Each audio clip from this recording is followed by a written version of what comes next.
Spilling red wine on my sister's wedding dress wasn't the catalyst. Objecting during the ceremony wasn't either. The absolute destruction of my family came down to a cheap ballpoint pen and my refusal to sign away the house I spent 4 years building. Here is how we shattered over drywall.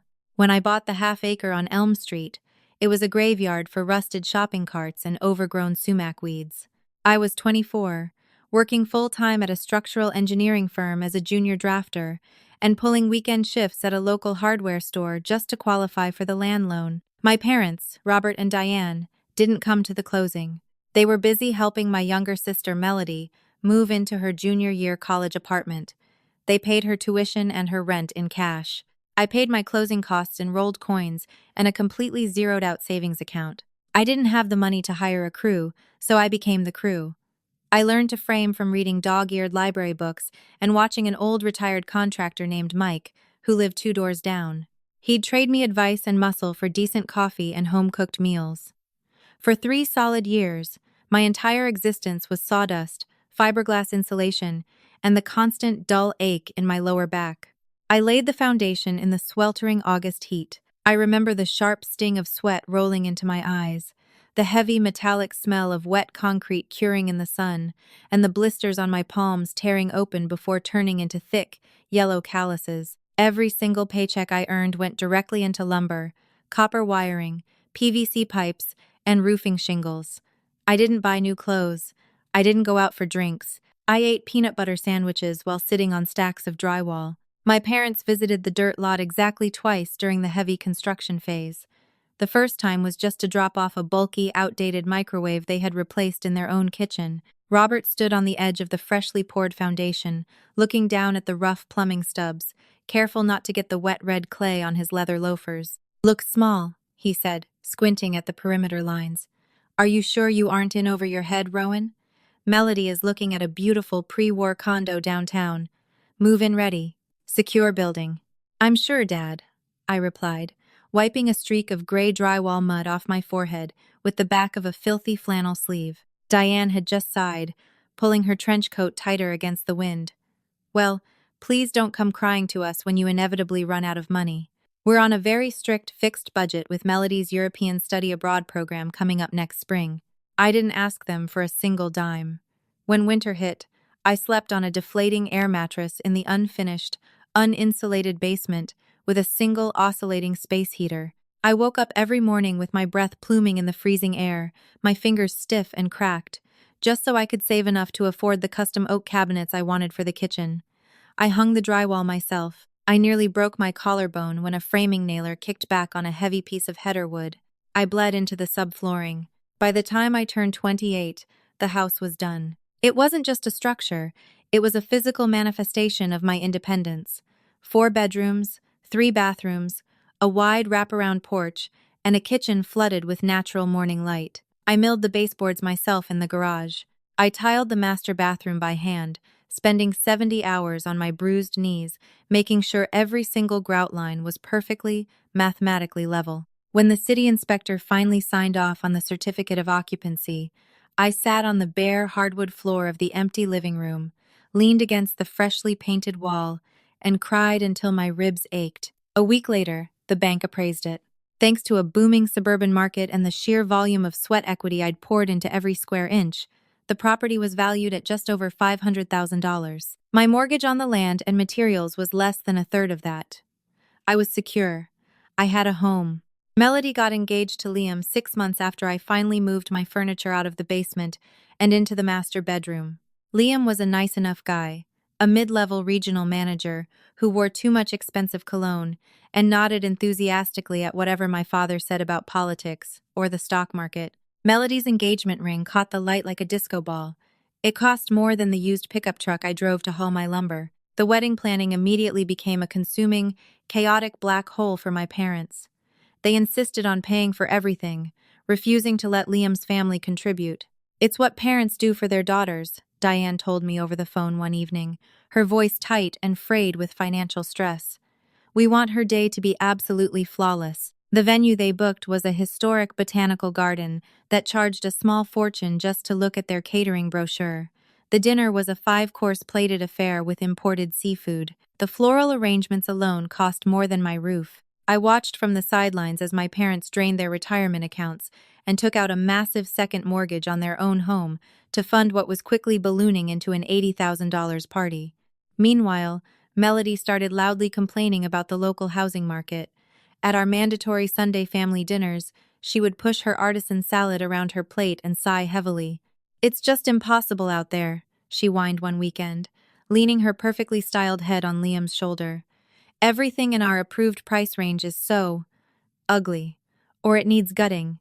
I absolutely refuse to live in a construction zone. I need something pristine, a place to start our family and host parties." Robert cleared his throat, avoiding my eyes across the table. "Something will turn up, sweetheart. You deserve the absolute best." I kept my mouth shut and focused on cutting my chicken. I had spent 3 years living in a literal construction zone, breathing in dust and showering with a camp hose. I knew exactly what it took to get a nice house, and it wasn't whining over dinner. The tension finally snapped at the rehearsal dinner, the night before the wedding. We were at a high-end steakhouse. The champagne was flowing, and the toasts were long. I excused myself to use the restroom, and when I stepped out into the quiet, carpeted hallway, Diane was waiting for me. She blocked my path, holding a glass of white wine. "Rowan, we need to talk logistics tomorrow," she said, her voice dropping to a harsh whisper. "Your father and I are tapped out. Completely." The caterer added a gratuity surcharge, and the band needed overtime pay up front. "Mom, I've already paid for my own bridesmaid dress and the hotel," I said, stepping back. "I don't have thousands to throw at a wedding. My money goes to my mortgage." "We aren't asking for cash," she said sharply, her eyes darting around to make sure no one was listening. "We just need you to be open-minded tomorrow. We have a solution that helps everyone. Just don't be your usual stubborn self." Before I could ask what that meant, she turned and walked back into the private dining room.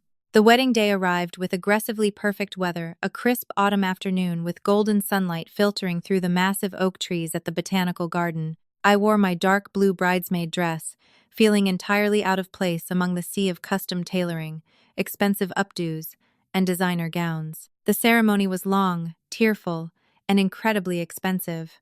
The reception was even louder. I spent most of the evening nursing a single glass of club soda by the edge of the packed dance floor, watching my family celebrate. I felt a detached sort of happiness for Melody, but the sheer exhaustion of the week had caught up with me. I was ready to slip out, drive back to my quiet, solidly built house, and sleep for 12 hours. Just as the catering staff rolled out the massive 5-tier wedding cake, my mother grabbed my forearm. Her grip was startlingly tight, her manicured fingernails digging into my skin. "Come with me," she whispered, her smile fixed and plastic for the benefit of the surrounding guests. "Your father needs to speak with you in the bridal suite." "Now?" I asked, pulling my arm back slightly. "They're about to cut the cake." "Now," she insisted, her tone leaving zero room for argument. I followed her down the heavily carpeted hallway. The thumping bass of the live wedding band faded into a muffled hum as she pushed open the heavy oak door to the suite. Inside, the room smelled intensely of hairspray, expensive perfume, and wilted lilies. Robert was standing stiffly by a vanity mirror, holding a thick manila folder against his chest. Melody was sitting on a tufted velvet settee, her massive white gown spilling around her like a snowdrift. Liam was standing awkwardly behind her, looking at his shoes, thoroughly avoiding my gaze. "What's going on?" I asked, suddenly hyper-aware of the dead silence in the room. Robert stepped forward. He didn't look angry, he looked entirely businesslike, like a manager about to conduct a layoff. That was infinitely worse. "Rowan, take a seat," he said, gesturing to a fragile-looking chair opposite Melody. "I'll stand. What is this?" My father sighed, a heavy, put-upon sound that he usually reserved for when I asked him to help me with my math homework in middle school. He tapped the folder against his leg. "Your mother and I have spent our entire life savings on this wedding. We've given Melody the beautiful start she absolutely deserves. But things are tight. Much tighter than we anticipated." I crossed my arms, feeling the cool silk of my dress against my skin. "I warned you both that an $80,000 wedding was a massive mistake. What do you want, Dad? A loan? I told Mom yesterday I don't have liquid cash. We know you don't have cash, Diane interrupted, stepping up beside my father. Her eyes were hard and calculating. That's exactly what we want to talk about. Melody finally looked up, dabbing carefully at her dry eyes with a silk tissue to protect her makeup. Liam and I looked at our finances, Rowan. We can't afford a mortgage right now. Not a nice one, anyway. And Mom and Dad can't help us with a down payment anymore, because they paid for today. Okay, I said slowly, a cold, heavy sense of dread beginning to pool in my stomach. I'm sorry to hear that, but what does that have to do with me? Robert placed the manila folder on the glass table between us. He flipped it open. Inside was a small stack of legal documents. I recognized the formatting and the blue ink from the county clerk's office. It was a quitclaim deed. You're single, my father said, his voice terrifyingly calm, as if he were discussing the weather or a baseball score. You live completely alone in a 4-bedroom house. It's ridiculous, frankly. A waste of space. Melody and Liam are starting a family. They need the square footage. The room tilted. I stared at the paper, then at my father, waiting for the punchline. When no one laughed, my heart started to hammer against my ribs. Are you out of your mind? Don't speak to your father that way, Diane snapped, her maternal facade dropping instantly. We are asking you to step up for your family. We paid for your sister's wedding, so we expect you to provide her home. It's the only fair way to balance things out between you two. Balance things out? My voice was barely a whisper. The pure audacity of the statement physically knocked the breath out of my lungs. I built that house. With my own hands. I bought the dirt. I poured the concrete. I pay the mortgage. You haven't contributed a single cent or a single hour of labor to my home. It's just a house, Rowan, Melody whined, her tone instantly shifting from a crying victim to an entitled brat. You can just build another one. You know how to do it now. It's easy for you. I need a home that's ready. Sign the deed, Rowan, Robert said, pulling a cheap ballpoint pen from his suit pocket and pushing it across the glass table toward me. We'll give you 30 days to move your things into an apartment. We'll even come over and help you pack boxes. I looked down at the pen as it rolled to a stop against the legal paperwork. The silence in the room was deafening, save for the faint, muffled sound of 100 people laughing and dancing just down the hall, completely unaware of the theft happening behind closed doors. I didn't yell. I didn't flip the heavy glass table or scream at the top of my lungs. I just sat back in the fragile vanity chair and stared at the cheap plastic pen resting against the thick, legally binding document.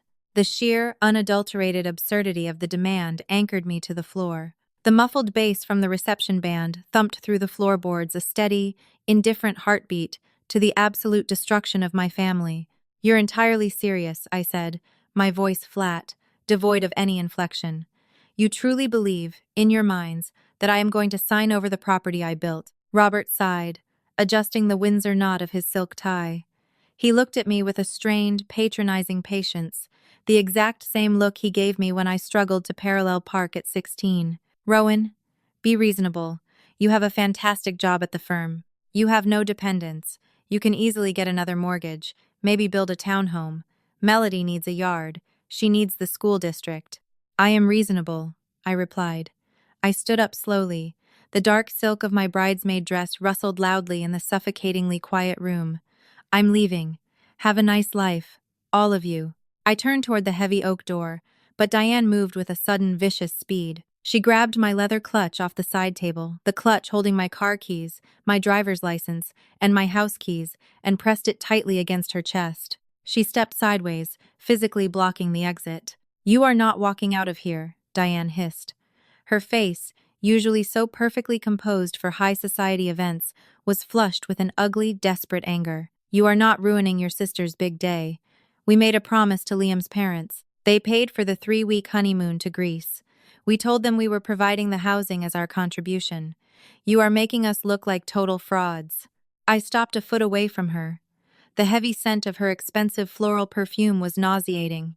You are frauds, I said quietly. You spent money you didn't have to impress people you don't even like, and now you want to steal my house to cover your tracks. Give me my purse, Mom. Sign the deed, Rowan, Melody cried out from the velvet settee, her voice shrill and trembling. Stop being so utterly selfish. It's my wedding day. Liam just stared at his polished dress shoes, completely, entirely mute. Give me the purse, I said again, my tone dropping an octave. No, Diane said, her knuckles turning white as she gripped the leather. We are staying in this room until you pick up that pen. They didn't know that my bridesmaid dress had deep, hidden pockets, and they didn't know my phone was currently resting inside the right one, entirely separate from my clutch. I didn't break eye contact with my mother as I reached into the silk folds, pulled out my phone, and tapped the screen. I bypassed the lock screen and dialed 911. Robert stepped forward, his eyes widening in sudden panic. Rowan, what are you doing? Put that away. I held up a single finger to silence him as the dispatcher answered. Yes, hello, I said, my voice projecting clearly across the room. I need officers dispatched to the Botanical Garden Event Center on West Ridge Road. I am being held against my will in the bridal suite, and my personal property has been stolen by the individuals blocking the door. I feel physically threatened. Hang up the phone, Robert shouted, lunging forward. I stepped back quickly, putting the glass vanity table between us. If you touch me, I will press assault charges on top of the theft. The dispatcher is recording every single word. Melody began to hyperventilate, her carefully applied mascara running down her cheeks in thick, black rivulets. You're calling the cops? On my wedding day? Are you insane?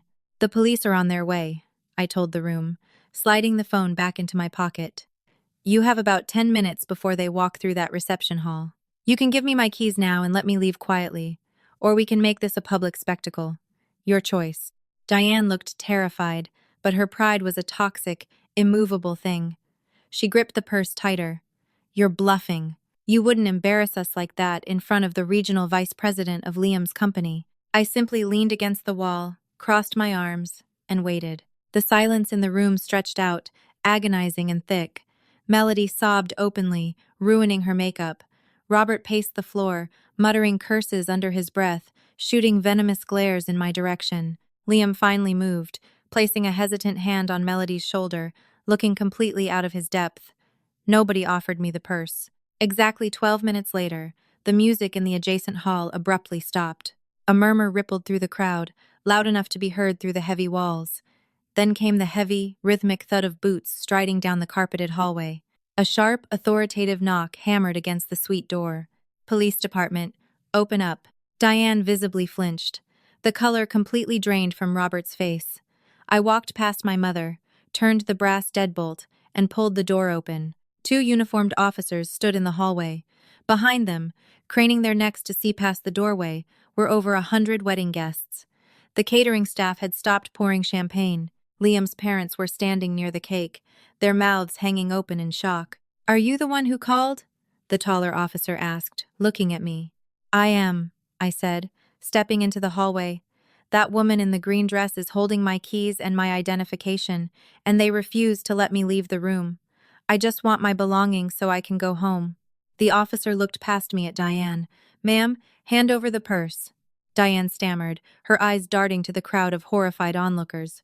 Officer, please, this is a family dispute, a massive misunderstanding. My daughter is just... She's having a mental episode. We were just trying to calm her down. Hand her the purse, right now, or I will detain you for petty theft and unlawful restraint, the officer said, his voice carrying clearly into the silent reception hall. Shaking violently, Diane held out the clutch. The second officer took it and handed it to me. I checked inside. The keys were there. Do you want to press charges? The officer asked me. I looked at my parents, completely stripped of their dignity, exposed in front of everyone they had just bankrupted themselves to impress. Melody was wailing on the sofa. No, I said quietly. I'm just going home. I walked down the hallway, parting the sea of silent, staring guests in their expensive suits and gowns. I didn't look back. I got into my truck, turned the ignition, and drove away from my family forever. The fallout was immediate and relentless. For 3 days, my phone buzzed incessantly with voicemails, text messages, and emails. You ruined everything. Liam's parents are demanding an explanation. How could you do this to your sister? We are coming over to talk about this. You owe us an apology. I didn't answer a single one. I blocked their numbers, blocked Liam's number, and filtered their email addresses directly to the trash. I went back to work at the engineering firm. I drank my morning coffee on my wraparound porch. I felt a strange, hollowed-out sense of peace. The tumor had been excised. But my parents' entitlement was a sickness that defied all logic. They truly believed that because they had raised me, everything I possessed was simply an extension of their own assets. It happened on a Tuesday. I was at my drafting desk at the firm, reviewing structural blueprints for a commercial parking garage, when my phone vibrated violently against the wood. A notification flashed across the screen. Motion detected, front porch camera. I tapped the alert, bringing up the live video feed. My heart hammered against my ribs. Standing on my freshly swept porch, right in front of my custom oak door, were Robert and Liam. Liam was holding a long, heavy steel crowbar. Robert had a massive, cordless power drill in his hands. Scattered around their feet were 3 large cardboard moving boxes. They were dressed in casual clothes, looking completely unbothered, as if they were doing weekend chores at their own property. I watched in sheer disbelief as Robert pointed to the heavy brass deadbolt. Liam wedged the crowbar into the doorframe, leaning his weight against it. The wood groaned audibly through the camera's microphone. Robert brought the drill up, preparing to bore straight through the lock cylinder I had installed with my own hands. They were actually trying to break into my house. They were going to force their way in, change the locks, and try to establish residency. I didn't hesitate. I dialed 911 immediately. "I have an active break-in at my residence," I told the dispatcher, rattling off my address. "2 men are currently prying my front door open with a crowbar. I have it on live video feed. Send units immediately." "Are you inside the house, ma'am?" "No, I'm at work, but my neighbor is home, and he's armed," I said. I hung up and immediately dialed Mike. He picked up on the second ring. "Mike," I said, my voice shaking with pure adrenaline. "My dad and my brother-in-law are trying to break down my front door right now. The police are on the way. Please, just yell at them to stop before they destroy the frame." "I'm on it, kid," Mike growled. The line went dead. I grabbed my keys, bolted out of the office, and jumped into my truck. I broke every speed limit getting back to Elm Street. The drive took 12 minutes. It felt like 12 hours.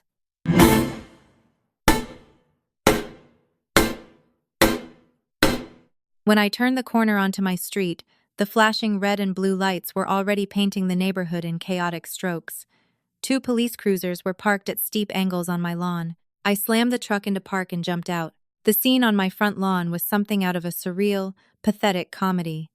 Robert and Liam were sitting on the curb. Their hands were zip-tied behind their backs. The crowbar and the drill were lying in the grass, tagged with orange evidence markers. Mike was standing on his porch next door, holding a heavy Maglite flashlight, looking incredibly satisfied. I walked up the driveway. The heavy oak door was badly splintered around the frame. The brass lock gouged and twisted, but it had held. The house I built had kept them out. Robert looked up at me as I approached. His face was purple with rage. "Tell them to take these cuffs off," he screamed, completely ignoring the 2 officers standing right over him. "Tell them this is a misunderstanding. We were just moving Melody's things in. This is our family home. You owe us this." The sheer delusion was staggering.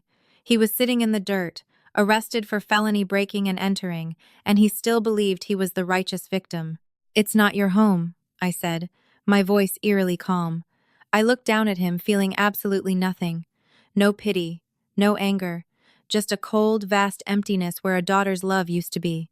"You didn't lay the foundation. You didn't hang the drywall. You didn't bleed for this place. You're just a thief with a power drill." I turned to the arresting officer.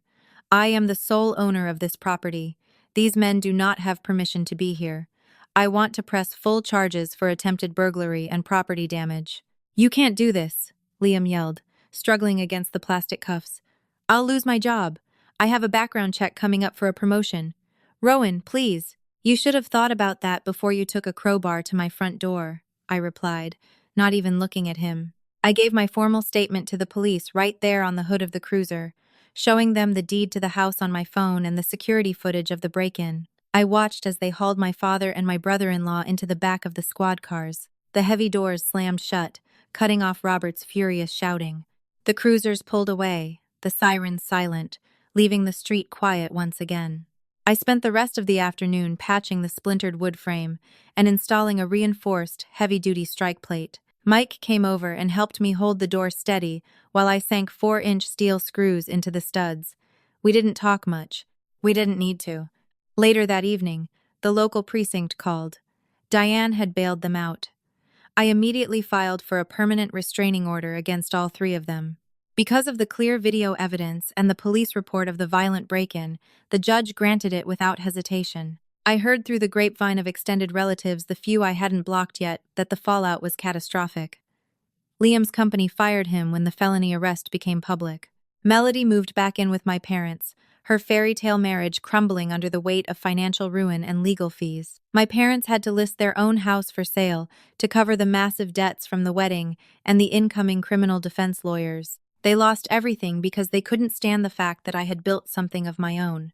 I never spoke to them again. When the sun finally set that evening, painting the sky in deep shades of bruised purple and gold, I walked out onto the wraparound porch. I sat down in the wooden rocking chair I had sanded and stained myself. I rested my bare feet against the solid, sturdy floorboards. I listened to the crickets in the sumac weeds. I listened to the wind rustling through the oak trees. I listened to the perfect, absolute silence of a home that belonged entirely to me. That is how I protected the home I built with my own two hands. My family thought they could bully me into giving up my future to fund their delusions, but they learned the hard way that my boundaries are as solid as my foundation. If you enjoyed this story, please hit the like button, share it with your friends, and subscribe to the channel for more real-life dramas. Drop a comment below sharing exactly how you would handle this,